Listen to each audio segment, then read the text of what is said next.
করতে পারেন। কিভাবে আমল করবেন আমি বলে দিব, তবে কি কি উপকার পাবেন সেটা আমি বলে দিচ্ছি। নাম্বার 1, 1 নাম্বার হচ্ছে এই আমলটা করার মাধ্যমে আল্লাহ তাআলা আপনার ঘরের সকল অভাব দূর করে দিবেন। দ্বিতীয় নাম্বার হচ্ছে আল্লাহ পাক রব্বুল আলামিন আপনার ঘরের ভিতরে বরকত দান করবেন।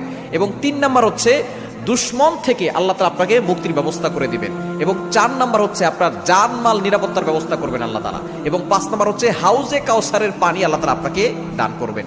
কেননা এই সূরা কাউসারের ভিতরে ইন্না আতাইনাকাল কাউসার, হাউজে কাউসারের ব্যাপারে আল্লাহ পাক রব্বুল আলামিন বলে দিয়েছেন যে এটা নবী সাল্লাল্লাহু আলাইহি ওয়াসাল্লামকে আল্লাহ তাআলা হাদিয়া দিয়েছেন হাউজে কাউসার।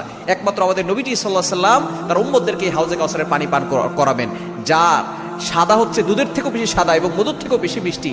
একবার যে পান করবে 500 বছর ধরে তার কোনো পানি তৃষ্ণা লাগবে না। এটা আপনি কিভাবে আমল করবেন? এই আমলটা হচ্ছে আপনি প্রথমে ওযু করে আপনি 3 বার দুরূদ শরীফ পড়বেন। এরপরে হচ্ছে আপনি সূরা কাউসার 11 বার পড়বেন। শেষে আবার 3 বার দুরূদ শরীফ পড়বেন, পরে আপনি পানিতে ফু দিয়ে ওই পানিটা খাবেন। দেখবেন আল্লাহ পাক